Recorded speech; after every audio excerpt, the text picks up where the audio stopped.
बिस्मिल्लाहिर्रहमानिर्रहीम। अस्सलाम वालेकुम साथियों, आज हमारी बात चल रही है सिमेंटिक थ्योरीज के ऊपर। और सिमेंटिक थ्योरीज को आपने पहले भी बहुत पसंद किया है। हमारी सिमेंटिक थ्योरीज की जितनी भी वीडियोस जा रही हैं, मैंने देख रही थी, उन पर टॉप पे जा रही हैं, सर्च में सबसे ऊपर आ जाती हैं। फिर आज आपको एक सिमेंटिक थ्योरीज के ऊपर एक वीडियो दे देते हैं, और इसमें हमारी दो मोर थ्योरीज पे बात करेगी। हालांकि हम कॉम्बिनेशनल थ्योरी पे भी बात कर चुके हुए हैं, थ्योरी ऑफ मीनिंग्स पे भी बात कर चुके हुए हैं, लेक्सिकल थ्योरीज पे भी बात करके हैं। आज हम दो और थ्योरीज पे बात कर लेते हैं। इसमें जनाब बताता है कि सिमेंटिक का हमने देखा ना, सिमेंटिक क्या बताता है हमें? स्टडी ऑफ मीनिंग्स, लफ्ज की मीनिंग की स्टडी बताता है। सिमेंटिक का जो टेक्निकल टर्म हमें बताता है वो बताता है कि जनाब आपने मीनिंग को तालीम हासिल करनी है। मीनिंग क्या होता है? मेरा नाम अनिला है तो मेरे नाम का मतलब क्या है, वो मेरी सिमेंटिक स्टडी हो गई है। आपका नाम क्या है, उसका मतलब देखें। आपने अपने अल्फाज के मीनिंग देखने हैं, वो आपकी सिमेंटिक स्टडी बन जाती है कि जनाब आपने मीनिंग ढूंढना है। अब शुरू से ही मीनिंग जो रहा है ना, वो एक हिस्सा रहा है किसी भी जुबान का। जुबान आपको वैसे नहीं आएगी जब तक आप उसके मीनिंग नहीं सीखते। इवन अपनी मातृ जुबान सीखने के लिए हमें मीनिंग चाहिए होते हैं कि भाई इसका मतलब क्या था। बच्चे आगे हम लोग उसे पूछे होते हैं, मम्मा इसका क्या मतलब है? फिर बताना पड़ता है कि जनाब सिमेंटिक है मीनिंग, और ये लिंग्विस्टिक का एक हिस्सा है, और ये लिंग्विस्टिक के माइक्रो पोर्शन का हिस्सा है। याद रखिएगा, ये इनसाइड है ना, जो दायराकार इनसाइड है, ये उसका हिस्सा है। माइक्रो याद रखिएगा कि उसका पोर्शन है, मैक्रो का पोर्शन नहीं है। अनफॉर्चुनेटली बदकिस्मती से कहता है कि मीनिंग्स होते हैं ना, वो कवर करते हैं वैरायटी एस्पेक्ट्स ऑफ लैंग्वेज। बदकिस्मती से एक नाम के कई मतलब निकल आते हैं। मेरा नाम अगर उर्दू में ढूंढेंगे कोई और मतलब निकल आएगा, इंग्लिश में ढूंढेंगे कोई और मतलब निकल आएगा। एक हिज्जा उसके साथ चेंज कर दोगे, अनिल कर दोगे तो लड़के का नाम बन जाएगा। तो हमें बदकिस्मती की मीनिंग में ये मिलती है कि हम मीनिंग्स को समझ नहीं पाते, क्योंकि इसके अंदर बहुत ज्यादा अनासर पाए जाते हैं। आगे चलते हैं तो नो जर्नल एग्रीमेंट, इसमें हमें आमतौर पर कोई भी मिलता जुलता तकाजा नहीं मिलता है। मीनिंग की नेचर हमने समझनी होती है कि आखिर ये मीनिंग किस फितरत से बन रहा है। अगर आ लगा हुआ है तो लड़की है, अगर आ नहीं लगा हुआ तो लड़का। क्या है ये ला और ल का फर्क आ जाता है, ये भी हमने इस हिसाब से भी देखना होता है। व्हाट एस्पेक्ट में प्रॉपरली, कौन से मुनासिब लिहाज से और मुकम्मल जो अनासर हैं वो शामिल हैं सिमेंटिक के अंदर, हमने ये सारा कुछ इसमें देखना होता है। ये डेफिनेशन है सिमेंटिक की, जिसमें आपने बता दिया उसे कि सिमेंटिक के अंदर मीनिंग्स की स्टडी होती है, वैरायटी ऑफ एस्पेक्ट्स की स्टडी होती है, और इन एस्पेक्ट्स में meaning of nature, nature of meanings को देखते हैं, प्रॉपर्टीज को देखते हैं। वो प्रॉपर्टीज इंक्लूड होती हैं जर्नल एग्रीमेंट्स के साथ। ये आपने खुद अपनी एक सिमेंटिक की मीनिंग की वो बना के रख लें, डेफिनेशन जो भी जहां से कहीं से भी अच्छी लगती है उसको ढूंढ के आप सेट कर लें। फिर इसको बताते हैं हम जनाब, अपने मीनिंग्स को ढूंढ लें। मीनिंग्स जो होते हैं, कहते हैं अगर हम देखते हैं तो बड़े ही इंटेंजिबल वर्ड को निकाल के रखें। इसका मतलब होता है बड़े पेचीदा कम्प्लेक्स होते हैं। अगर हम ग्रुप ऑफ लिंग्विस्टिक की तरफ जाते हैं तो ये हमें प्रेफर करते हैं जनाब नॉट टू डील, इसके साथ डील ही ना करो। ओए होए बड़े मीनिंग निकल आते हैं। और रिलाई ऑन, इस पे इंहिसार भी कोई ना करो। अच्छा, ये स्ट्रक्चरल जो स्टडी होती है ना, उसमें भी वो जाके मीनिंग को ढूंढते हैं ना। हमारी वो जो है ना, वो बेल्सी, वो इसी तरह से सिमेंटिकल स्टडी को जाके ही ढूंढती है। एक एक लफ्ज के मुख्तलिफ जमानों में मुख्तलिफ मीनिंग निकलते हैं। अभी हमने जो ऊपर जाके वो अपनी देखी थी हिस्टोरिकल लिहाज से, वहां पर भी मुख्तलिफ मीनिंग निकल रहे थे। कहता है ये तो इसका, इस पे हमने क्या इंतजार करना है? ये डील किसके साथ करती है, रिलाई ऑन किसके साथ करती है? ये तो बड़े ज्यादा बड़े ग्रुप के साथ करती है, और बड़ा पेचीदा मरहला है इसको ढूंढना। अगर हम इलिस्ट्रेट करते हैं, मिसालें देते हैं, इलिस्ट्रेट होता मिसाल देना, मेरा मतलब ये है कि अगर मैं कहूं कि टेंजिबल क्वालिटी ऑफ मीनिंग, पेचीदा क्वालिटी खूबी है मीनिंग की, तो मैं फिर सोचूंगी जनाब उन अल्फाज को, जैसे कि ब्यूटी, गुडनेस और लव। मैं कहूंगी तीनों लफ्ज कितने प्यारे हैं, ब्यूटी, गुडनेस एंड लव, जिसके लिए यूज हो गए, हमने उससे समझा बड़ा खूबसूरत है, बड़ा अच्छा, बड़ा प्यार के काबिल है। लेकिन बहुत मुश्किल है हमारे लिए पहुंचना इस नतीजे के ऊपर कि दो जो लोग हैं वो इन दो तीनों अल्फाज के बारे में अपनी सोच क्या रखते हैं, उनकी क्या सोच है। हु एग्री एब्सोल्युटली, वो कैसे मुकम्मल तौर पर राजी हो जाएंगे जब वो इन्हीं अल्फाज को देखेंगे और इन्हीं अल्फाज को क्या करेंगे, इम्प्लाई कर देंगे, इस्तेमाल कर देंगे। अगर मेरा एक शख्स ऐसा है जो मुझे समझता है मैं बड़ी अच्छी हूँ, कहता है भाई वो बड़ी गुड है, और अगर मैं देखूं वन ऑन लुक और एक और है वो समझता है भाई मैं तो बड़ी हिपोक्रेट हूँ, नहीं नहीं। यानी अगर मैं, मुझे कोई एक जाविये से गुड समझता है तो दूसरा बंदा मुझे गुड नहीं समझेगा। दो बंदों के हिसाब से बात कर रहे हैं कि इन्हीं तीनों अल्फाज को ले ले, बंदा एक रख ले अपनी नजर में, और उन दो बंदों को कहे तू बता इसके बारे में, तो हर एक की राय मुख्तलिफ होगी। इसीलिए मीनिंग की स्टडी इज इंटेंजिबल, बहुत मुश्किल है जनाब। इसी तरह से वो कहता है कि हम सारे के सारे सोचते हैं और फिर हम देखते हैं what meant boy and man, in boy और मैन दोनों मेल हैं। ये याद है कंपोनेंशियल एनालिसिस की मैंने एक वीडियो डाली हुई है, उसको खोल के देखिएगा, उसके अंदर ये कंपोनेंशियल एनालिसिस के हिसाब से बात कर रहा है। लड़का है, मेल है, अडल्ट है, फीमेल माइनस, प्लस और माइनस की वो थ्योरी है। इसमें वो कह रहा है जनाब ये जो लड़का है ना और बॉय है, अगर हम इन दोनों को देखते हैं तो हम क्या कहेंगे, हम एज के हिसाब से इनका फर्क निकालेंगे कि लड़का अमूमन वही होगा जो टीनेजर होएगा, जो हमारे पास 13 से लेकर 19 तक की एज में आ रहा है वो बॉय है, और जो उससे ऊपर चला गया वो मैन है, और जो 21 तक भी लड़का ही बन जाता है। 21 के लोग भी तो जवान ही होते हैं, हम कहते हैं भाई 25 तक भी वो जवान है, टीनेजर लड़का नहीं है, टीनेज से ऊपर भी लड़का कहलाएगा। इसमें भी हमें बड़े वेरिएबल मीनिंग्स मिल जाते हैं और हम किसी भी मौजू पर किसी भी नतीजे पर पहुंच नहीं पाते हैं। यहां पर भी हमें एक और डेफिनेशन दे गया वो सिमेंटिक की। आगे पहुंचते हैं। मीनिंग में कहता है जनाब बन जाता है ए मैटर और अ ग्रेट कंसर्न। अब यहां पर आके जो मीनिंग था ना सिमेंटिक के हिसाब से, मीनिंग पे बात करना तो बड़ी तवज्जो होगी कि इनकी फिलोसोफर्स की, लिटरेरी स्कॉलर्स की और थिंकर्स के, इन सब ने आके इस बात पे सोचना शुरू कर दिया। पूरी दुनिया के आके सर जोड़ के बैठ गए, मतलब कैसे ढूंढेंगे। अगर हम पीछे चले जाते हैं, अपने सोक्रेट के पास चले जाएं, प्लेटो के पास चले जाएं, एरिस्टोटल के पास चले जाएं, ये तो आजकल के लोगों की बात कर रहे हैं ना कि फलसफी सोचता है, एक दानश्वर सोचता है, एक फिर मुफक्कर सोचता है। पीछे चले जाए तो सोक्रेट ने भी तो सोचा था, प्लेटो ने भी सोचा, एरिस्टोटल ने भी सोचा, और पूरे एंशियंट चाइना में चले जाते हैं, वहां से एंशियंट इंडिया में चले जाए, इन सब ग्रेट स्कॉलर्स की तरफ जाते हैं, ये हमारे फिलोसोफर्स हैं।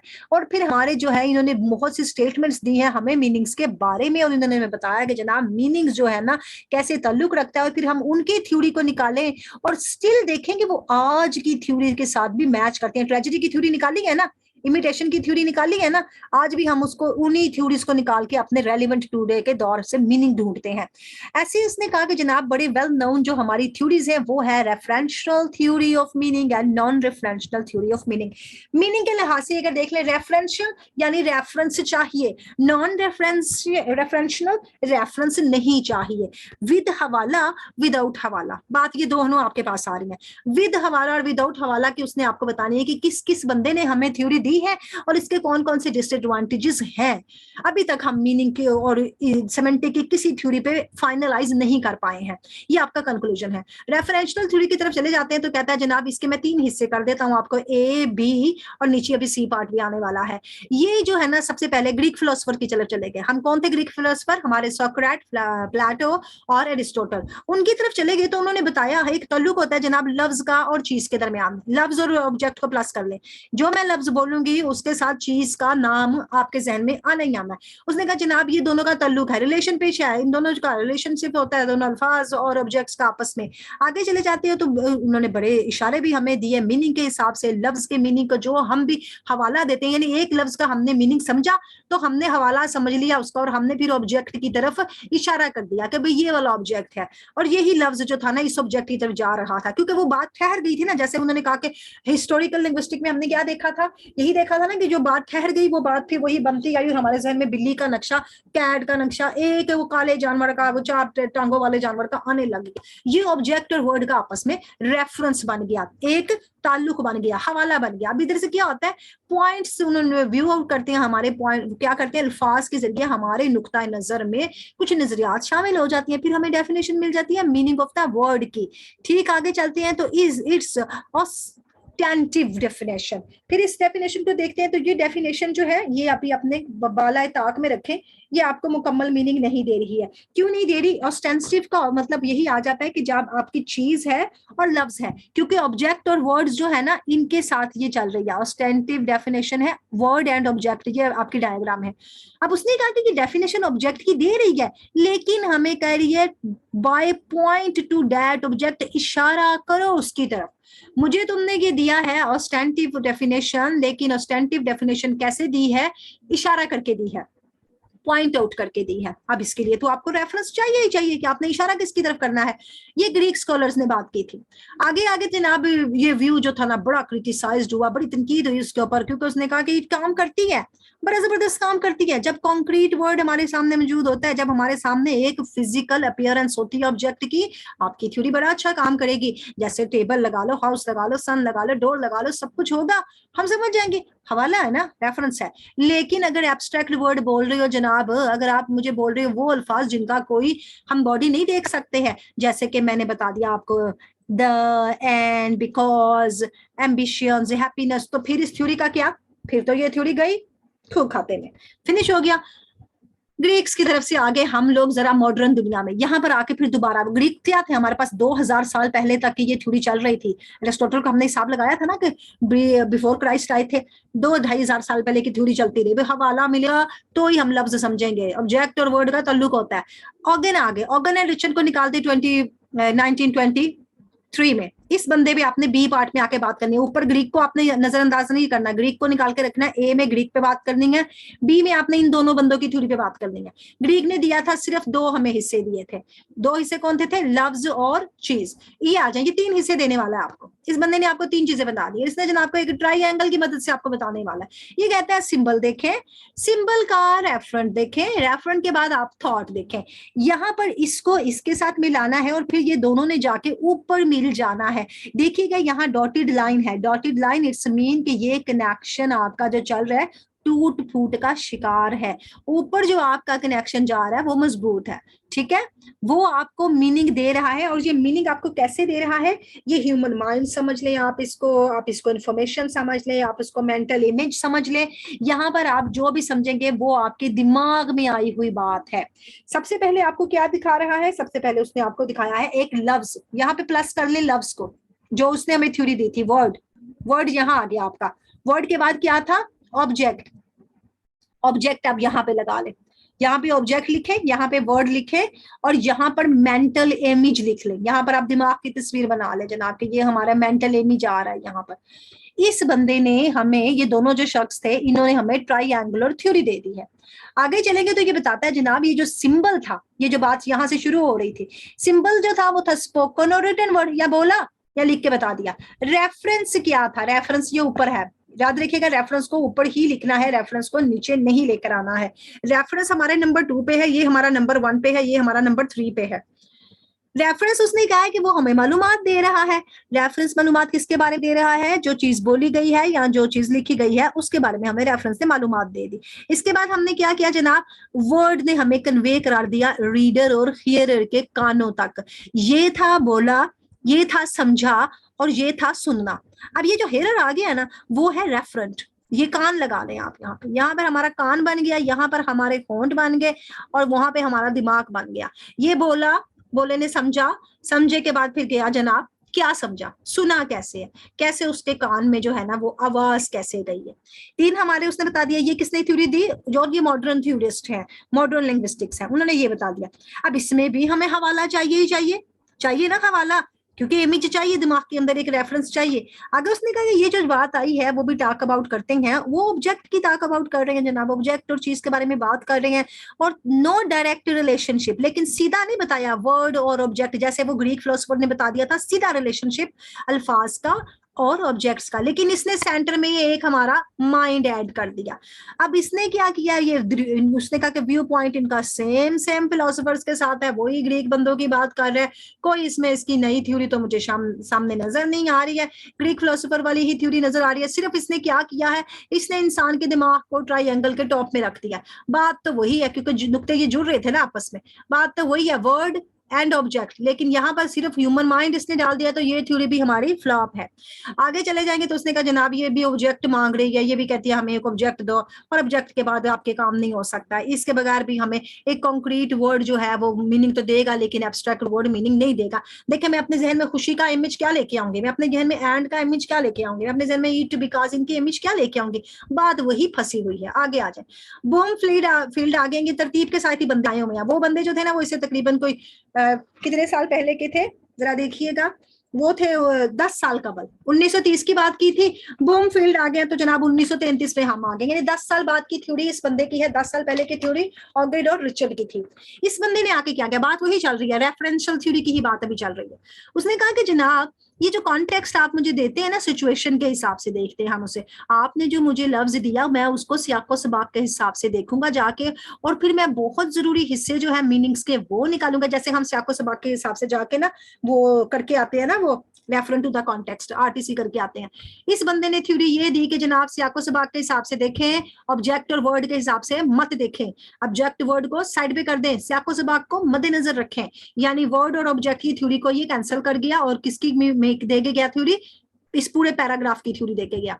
आगे चले तो उसने कहा जो मीनिंग्स नजर आते हैं ना लिंग्विस्टिक के अंदर, वो हमें देखने हैं सिचुएशन के हिसाब से, कॉन्टेक्स्ट के हिसाब से, और स्पीकर जो बोल रहा है किस मौके पर वो बोल रहा है, और जो रिस्पॉन्स हमने उसे देना है, हमने उसे सुनने वाले ने रिस्पॉन्स कैसे देना है, किस मौके पे बोला गया, कैसे सुना गया, उसका मकसद क्या था, उसके हालात क्या थे, उसकी पोजीशन क्या थी। कहता है कि सब चीजों को मद्देनजर रखें जनाब। इसने थोड़ी सी चेंजिंग कर दी, बल्कि इसने काफी चेंजिंग कर दी। आगे आ जा जनाब। समटाइम वो कहता है डिस्क्राइब करते हैं, और फिर इससे पहले एक बंदा आया था स्टिमुली, स्टिमुली के हिसाब से उसने बात की, और स्टिमुली की बात किसने की, ये स्किनर आया था, इसके बाद स्किनर आया है, स्किनर ने फिर एक थ्योरी देनी है, स्किनर ने बूमफील्ड की थ्योरी दी। स्टिमुली जो था ना, ये स्टिमुली का मकसद होता है जनाब कि एक ऐसा रिस्पॉन्स वो क्रिएट करता है action without understanding the full sentence. मैंने कोई स्टिमुली के साथ जरा इसकी डेफिनेशन लिख ले। स्टिमुली रिस्पॉन्स उस रिस्पॉन्स को कहते हैं जिसमें you just create an action without understanding the full sentence. आपने बात नहीं सुनी, मैंने बोला अरे कंप्यूटर लाओ, तो उसने मेरी बात सुने बगैर ही समझ लिया कि मेरी माँ ने कंप्यूटर ऑन भी करना है, इन्हें कंप्यूटर के लिए नेट भी मांगना है, इन्हें कंप्यूटर के लिए फोन भी मांगना है। यानी मैं अगर आपको अपने स्टिमुली बच्चों के बता रही हूँ, तो जब मैं कंप्यूटर उनसे मांगती हूँ कि ऑन करो, तो कंप्यूटर ऑन करने के साथ उन्हें काफी चीजें समझ आ जाती है कि हमने ये भी रखना, ये भी रखना, ये भी रखना, कि इससे पहले के कंप्यूटर के साथ काफी रिलेटेड है। तो स्टिमुली रिस्पॉन्स किसके साथ चलता है, ये क्रिएट एक्शन करता है without understanding the full sentence. Okay, ये कॉन्टेक्स्ट को समझ लेता है, सिचुएशन को समझ लेता है, सिचुएशन के साथ हमारे उन मैनर्स को समझ लेता है, उन एसेंशियल पार्ट्स को समझ लेता है जिस पे मैं उस वक्त बात कर रही हूँ। क्योंकि मैं अगर कंप्यूटर की बात क्लास के वक्त पे कर रही हूँ तो मुझे पता है कि मैंने इसमें क्लास ऑन करनी है, वो उनका स्टिमुली रिस्पांस बन जाएगा, वो मुझे क्लास के लेवल से सेटअप करके देंगे कंप्यूटर का। अगर मैं कंप्यूटर क्लास के बगैर मांगूंगी तो इसका मतलब है कि मैंने कोई गाना, कोई फिल्म, कुछ यूट्यूब के और चैनल्स देखने हैं, ये करना है जनाब। स्टिमुली रिस्पांस, ब्लूमफील्ड ने कहा कि कॉन्टेक्स्ट के हिसाब से देखो, स्किनर आ गया 1957 में, स्किनर ने आके बूमफील्ड की थ्योरी को जरा आगे बढ़ाना है। इसने आके देखा कि व्यू जो मीनिंग्स चल रहे हैं ना, जो हमें स्किनर ब्लूमफील्ड ने जो एक थ्योरी दी थी स्टिमुली की, तो वो स्टिमुली का रिजल्ट भी तो देखते हैं ना, उसका रिस्पांस भी देखते हैं, उसमें पार्टिसिपेंट चाहिए होते हैं, और वो वर्बल एक्शन पे बात करते हैं। यानी जुबानी कलामी, मैंने कोई लिख के तो नहीं किसी को कहा कि मुझे ये लिखी हुई चीज चाहिए, जुबानी बातों पे सारी बात चल रही है। यहाँ पर आपका सारा कॉन्सेप्ट वो दे रहा है ऑरल लैंग्वेज के हिसाब से, ऑरल कम्युनिकेशन के हिसाब से। स्किनर ने जनाब आके अपने व्यूज पॉइंट दिए। स्किनर ने कहा कि मैं आपको एक थ्योरी देता हूं और मैं एक्सप्लेन करता हूं, बूमफील्ड ने जो जो कुछ कहा है, स्किनर ने उसके बाद आके उसकी बातों को मजीद तरजीह दी, और उसने बताया मीनिंग हमें समझाते हैं, हेल्प करते हैं पूरी कम्युनिकेशन को। अब मैं आपको बताता हूँ जैक एंड जिल की story. Jack and Jill went up the hill to fetch a pail of water. कहानी तो वो वाली है ना। अब इसने कहा जिल लड़की हंगरी है, उसने एक एप्पल को देखा है, और एप्पल को जब उसने देखा है तो वो देखना उसका था स्टिमुलिस। स्टिमुलिस ना उर्दू में मुहर्रकात भी कहलाते हैं, हरकत में आ जाना, किसी चीज को हरकत के जाविये में दे देना। अब ये जो मुहर्रकात थी ना, इसने क्या प्रोड्यूस किया, इसने पैदा कर दिया जिल के अंदर एक रिस्पॉन्स, एक ताल्लुक पैदा कर दिया कि वो जाए और देखे, जाके एक एक्शन करे। या तो जिल उठे और उठ के जाके एप्पल को पकड़ ले, ये उसका स्टिमुली रिस्पॉन्स है, या जिल आगे जाए और एप्पल को अपने हाथ से पकड़ ले, या जिल में भी ये भी कह सकती है कि अपने भाई को कहे और ये जैक जाके मुझे वो एप्पल ला के दो। दो तरह के काम जिल कर सकती है, या तो वो वर्बल एक्शन करेगी या वो अपना फिजिकल एक्शन करेगी, दो किस्म के एक्शन हो जाएंगे। स्टिमुली रिस्पॉन्स में आप लिखेंगे वर्बल एक्शंस, कम्युनिकेटिव एक्शंस और फिजिकल एक्शंस, आपके बॉडी जेस्चर्स एक्शंस। या वो वहां गई, उसने जाके वर्बल किया, और maybe she ask Jack, क्योंकि जैक जाओ और जाके मेरे लिए एप्पल लेके आओ, मुझे भूख लगी है। और जैक का वर्बल जो एक्शन होएगा, वो जाएगा, वो ऑपरेट करेगा, बैठने का एप्पल पकड़ाएगा, हाँ में या ना में अपना रिस्पांस दे देगा। स्टिमुली रिस्पांस यानी उसी वक्त जवाब आ जाएंगे। जब आपसे पूछा जाता है कोई क्वेश्चन है तो बताएं, आप जो उस वक्त फौरन जो बात करते हैं वो आपका स्टिमुली रिस्पांस होता है उस मेरे सवाल के ऊपर जब मैं आपसे पूछ रही होती हूँ। लिंग्विस्टिक के रिस्पांस ने भी यही किया कि जनाब मे भी जिल जाएगी और खुद ही एप्पल पकड़ेगी, या उससे अपने भाई से कहेगी मुझे एप्पल ला कर दो। ये पूरी कम्युनिकेशन की थ्योरी उसने आपको स्किनर ने दी है, और थ्योरी उसने आपको बूमफील्ड के स्टिमुली रिस्पांस के तहत ही दे दी। अब यहाँ पर उसने कहा कि जनाब meaning can be defined non linguistic events. Meaning अब यहाँ पर तो हमें जनाब मिल गया, हमें यहाँ पर भी एक ऑब्जेक्ट चाहिए ही चाहिए था कि जनाब एक्शन होना है, जब तक एप्पल नहीं देखना एक्शन नहीं होना। तो वर्ड और ऑब्जेक्ट का आपस में ताल्लुक बन गया। अब इसने कहा कि इसको भी नॉन लिंग्विस्टिक इवेंट्स के तौर पर डिफाइंड करें, तो ये नहीं बनते, ये सिर्फ बोलने की हद तक है, लिखने की हद तक नहीं डिफाइन कर सकते हम इसे मीनिंग। इस रिस्पॉन्स को देखेंगे तो ये रिस्पॉन्स भी वो कहता है आपको फोर्स कर देगा जनाब, फ्लॉप हो गया ये रिस्पॉन्स भी। यहाँ पर भी आपको रेफरेंस चाहिए ही चाहिए। रेफरेंशियल थ्योरी की 3 शाखें हमने देखी ना, रीइंफोर्स करती है इसको सिर्फ और सिर्फ लैब के अंदर, ये सिर्फ और सिर्फ लेबोरेटरीज में चल जाता है, लेकिन इंसानों की जिंदगी में नहीं चल सकता, ना ही जबान के अंदर ये चल सकता है। ये बड़ा कॉम्प्लेक्स फार्मूला है, यानी रेफरेंशियल थ्योरी तीनों लिहाज से अपने मीनिंग हमें कंप्लीट करके नहीं देती गई। स्किनर की थ्योरी को अगर हम देख लेते हैं तो डिफिकल्ट तो कर देती है सिमिलर काइंड के ऊपर, लेकिन फिर भी हमें मुकम्मल जवाब नहीं देती। कोई भी थ्योरी अभी तक ना फाइनलाइज हो ही नहीं सकी इन लोगों से, अभी भी फाइनलाइज नहीं, अभी भी बड़ी थ्योरियां निकल आएंगी लिंग्विस्टिक्स के इसके सिमेंटिक लिहाज से। आगे वो चलता है तो कहता है कि जनाब जो जबान बताई जा रही है could not complete without some references, कोई भी जबान हवाले के बगैर मुकम्मल हो ही नहीं सकती, चाहे उसका हवाला ऑब्जेक्ट का ले लो, चाहे उसका हवाला कॉन्टेंट्स का ले लो, चाहे सिचुएशन का ले लो, हम इसको मुकम्मल नहीं कर सकते। जुबान जब ऑपरेट करती है ये सारे हवाले उसे चाहिए ही होते हैं। इसके बाद अगर हम मीनिंग्स देखते हैं तो जनाब ये इनके एस्पेक्ट्स के अंदर इनको बताया जाता है, और ये एस्पेक्ट्स जो आ जाते हैं, ये टर्म आ जाती है intra linguistic relation. Intra linguistic relation की तरफ अगर चलते हैं तो ये रिलेशनशिप है वर्ड्स का बेसिकली विद 2 टाइप्स से, 2 टाइप से थी ना, सिंटैग्मेटिक और प्रैग्मेटिक। सिंटैग्मेटिक वही थे जो लीनियर में चल रहे थे, और प्रैग्मेटिक वो थे जो कि लीनियर में नहीं चल रहे थे, वो ऊपर से नीचे हमारे उन पॉइंट्स ऑफ व्यूज को लेके जा रहा था।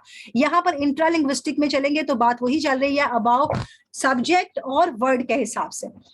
ठीक हो गया, आगे आ जाएंगे। इसमें उसने जनाब हमें बता दिया कि ये जो एस्पेक्ट्स चल रहे थे ये हमें बता रहे हैं कि रिलेशनशिप आपका जुबान के साथ और अल्फाज के साथ कैसे चल रहा था, लेकिन अब यहाँ पे जुबान का रिलेशनशिप चल रहा है दुनिया के साथ, वहां पर चल रहा था चीज के साथ। अब दुनिया में जो चीजें पाई जाती हैं इंट्रा लिंग्विस्टिक रिलेशनशिप उनके साथ चला गया, यानी काफी बड़े जाविये पर ये बात कर गया। आगे कहता है तो फिर भी वो कहता है नामुमकिन है ये चीज कि डिसाइड करें हम पूरी दुनिया के अंदर एक जुबान के मतलब को क्या समझा जाता है। देखिए बात तो वही आ गई ना कि अगर हम देखते हैं बॉय, वो इंग्लिश में बॉय कहते हैं, उर्दू में लड़का कहते हैं, अब हिंदी में पता नहीं क्या कहते हैं, अरबी में पता नहीं क्या कहते हैं, ये सारे वो डिफरेंट जुबानों में उनके डिफरेंट रिस्पॉन्स चले जाएंगे। हम स्टिमुली रिस्पॉन्स से भी मीनिंग नहीं निकाल सकते हैं, कॉन्टेक्स्ट ऑफ सिचुएशन से भी हम मीनिंग नहीं निकाल सकते हैं। अगर हम देखते हैं बहुत ज्यादा सेंटेंस होते हैं आपस में एक दूसरे से टकराते हैं, लेकिन इनका इंटरकाउंटर, इनका आपस में आना जाना never capture the whole meaning. So this theory, differential theory, cannot give the whole meaning of any word, any sentence, anything in the side of all the situations। अब उसने आपको कॉन्टेक्स्ट और सिचुएशनल सारी बातें करके बता दी। आगे चलते हैं जल्दी से भाग भाग कर। हमारी नॉन रेफरेंशियल थ्योरी चल रही है जनाब, इसमें हवाला नहीं चाहिए, उसमें चाहिए था हवाला। अब हवाले के बगैर थ्योरी पे कहेंगे तो यहाँ पर 1927 में बात चली गई ब्रिज के ऊपर। ये हमारे एक लिंग्विस्टिक आगे उन्होंने कहा proper definition of the concept की अगर आपने मुकम्मल समझनी है ना तफसील, it's not in the term of the properties, तो ये किसी भी खसूसियात की इस्तेलाह में नहीं आती है, ठीक है। But in the term of operations, आपने असल में अमल क्या किया वो बताएं। आप इसकी प्रॉपर्टीज को ना देखें, आप इसके हवाला जात को ना देखें, सिचुएशंस को ना देखें, कॉन्टेक्स्ट को ना देखें, आप इनके अमल को देखें। इस कॉन्सेप्ट के जरिए उसने बताया nothing more than A set of operation, कुछ भी ज्यादा नहीं, आपने अमली काम करना है इस कॉन्सेप्ट के जरिए। यानी नॉन रेफरेंशियल है तो नॉन रेफरेंशियल में आपको कोई रेफरेंस, कोई हवाला नहीं मिल रहा। यहाँ पर आपका चल रहा है ऑपरेशन, और कॉन्सेप्ट क्या है, फिजिकल एज द लेंथ।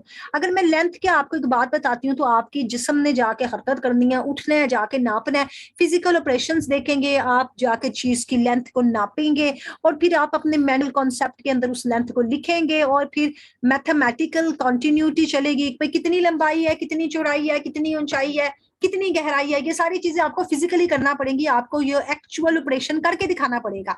आपके पास रेफरेंस नहीं है, आपने खुद जाना है, काम करना है, और काम करके इस थ्योरी को ढूंढना है। यही आपका मेंटल ऑपरेशन चल रहा था। इसके लिहाज से अगर हम चलते हैं तो जनाब ये डिटरमाइन कर देते हैं गिवन एग्रीगेट और मैग्नीट्यूड इन कॉन्टिन्यूस। अब यहाँ पर क्या हो रही है, यहाँ पर ये जो थारी की सारी थ्योरी है ना, एग्रीगेट होता है, मजमुई हो जाती है, और मैग्नीगेट हो जाती है, इनमें शिद्दत आ जाती है। मजमुई तौर पर तो बात बन रही है लेकिन शदीद बात बन जाती है। इसकी थ्योरी में हमें ये मिला कि जनाब उठ के बात करो, आप हवाले के हिसाब से नहीं कर सकते। तो यहाँ पर तो हमें तो लिखा हुआ डेटा मिलता है ना, बाजुकात लिटरेचर लिखा हुआ होता है, लिटरेचर हमारे सामने परफॉर्म नहीं हो रहा होता, लिटरेचर लिखा हुआ होता है, हमें उसमें से मीनिंग निकालने पड़ती हैं। व्हिटिंग स्टेंट को देख लेते हैं। 1957 में इसने जनाब कहा कि ये जो सिमिलर डेफिनेशन जो ऑफ मीनिंग की है ना, वो कहती है कि मीनिंग को जाओ जाके लफ्ज को डिफाइन करो, जुबान के अंदर इसने भी वही बात कर दी। लेकिन इसकी ओपिनियन ये थी कि वर्ड और कॉन्सेप्ट वही है, वर्ड एंड ऑब्जेक्ट को ही ये वर्ड और कॉन्सेप्ट कह रहा है। उसने कहा है कि वो इंस्ट्रूमेंट्स होते हैं हैंड ऑफ द टेक्नीशियन। अगर मेरे हाथ में आया है तो ये इस आले को मैं अपने लिहाज से इस्तेमाल करूंगी, आपके हाथ में आया तो आप अपने हाथ से इस्तेमाल करेंगे। तो टेक्नीशियन वो बंदा होता है जो लफ्ज को इस्तेमाल कर रहा होता है, ये उनके हाथ में होता है। अब यहाँ पर कहता है कि अगर मैं टूल बॉक्स की आपको एग्जाम्पल, इस बंदे ने आपको टूल बॉक्स की एग्जाम्पल दे दी कि टूल बॉक्स के अंदर प्लायर भी पड़ा हुआ है, सा भी है, स्क्रू ड्राइवर भी है, रूलर भी है, ग्लू पॉट भी है, ग्लू भी है, नेल भी है, स्क्रू भी है, ये कील और स्क्रू ड्राइवर प्लस और सारी चीजें कहते पड़ी हुई है।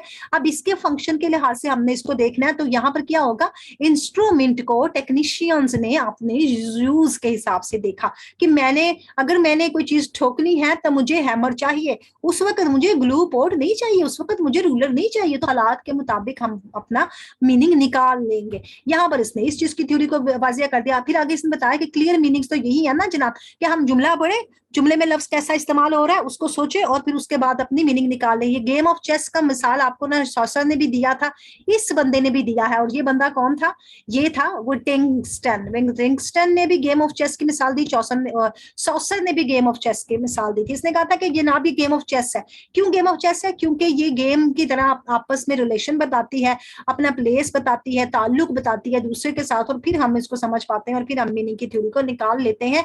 क्योंकि ये हमें रिलेशन के बगैर नहीं बता सकती, हमें लाजमी चाहिए ही चाहिए, वर्ड और ऑब्जेक्ट और माइंड थिंकिंग हमें चाहिए ही चाहिए, रिलेशन चाहिए इन सबका।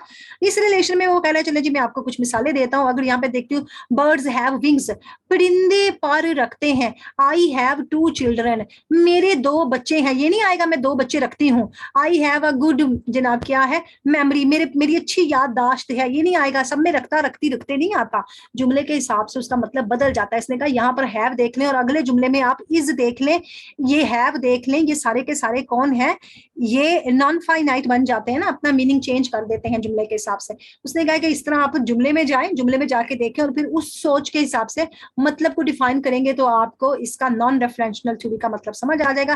वुटिंगसन ने मजीद जोर दिया है कि जनाब ये जो लेक्सिकल सब्सटीट्यूशनल होती है, टेक्निक होती है, यानी सब्सटीट्यूशनल टेक्निक थी ना, नेमुल बदल लगाया था एक दूसरे का, नेमुल बदल जो आप अल्फाज का कर देते हैं, इस टेक्निक के साथ आप हासिल भी कर लेते हैं बहुत मुख्तलिफ मीनिंग के, जो भी कुछ मीनिंग्स होते हैं आप डिफरेंट मीनिंग्स को एक्वायर कर लेते हैं और फिर उनकी एग्जांपल्स के जरिए समझ सकते हैं। जैसे आपने भी एग्जांपल समझी कि हैव का इस्तेमाल है, जुमले मुख्तलिफ है। अच्छा, यहाँ पर बड़ी जबरदस्त एग्जांपल उसकी आ जाती है हमारे पास, विलियम ब्लेक की, marks of was, marks of वो और मार्क्स ऑफ कुछ और था, marks of was, marks of कुछ था, बड़ा जबरदस्त, वो मेरे ज़हन में भी याद नहीं रहा।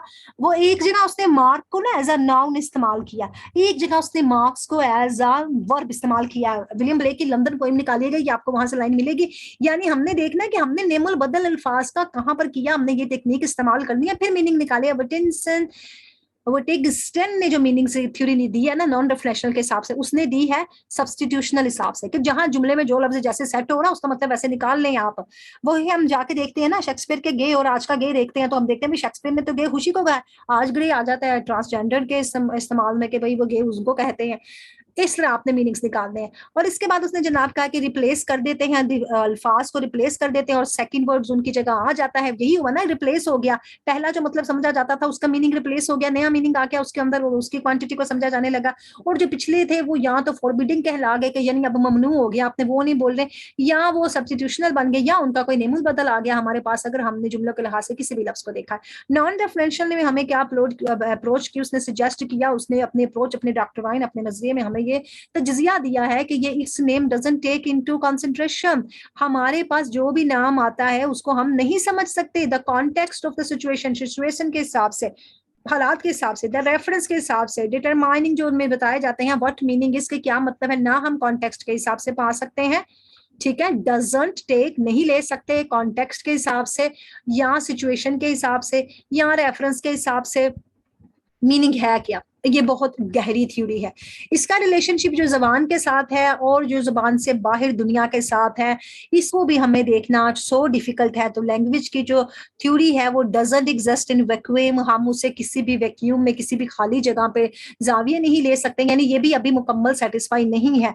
अब बताना चाह रहे हैं कि जनाब दिस में indicate weakness in this theory, अभी भी इस थ्योरी की आपको और ज्यादा वीक, इस थ्योरी की भी कोई ना कोई वीकनेस नया बंदा आएगा निकालेगा, कहेगा नहीं नहीं जनाब इस बंदे ने जो आपको कॉन्टेक्स्ट के हिसाब से बताया कि 2:2 यहाँ पे इज कैसे इस्तेमाल हुआ है, पिछले जुमले में इज कैसे इस्तेमाल हुआ है, रोज इज रेड, तो जनाब अभी मैं इस थ्योरी को भी नहीं मानता। नेक्स्ट आने वाले इसको भी डिनाई करेंगे और नई थ्योरीज लेकर आ जाएंगे और ये सिलसिला चलता ही रहेगा। Thanks for watching. Allah Hafiz.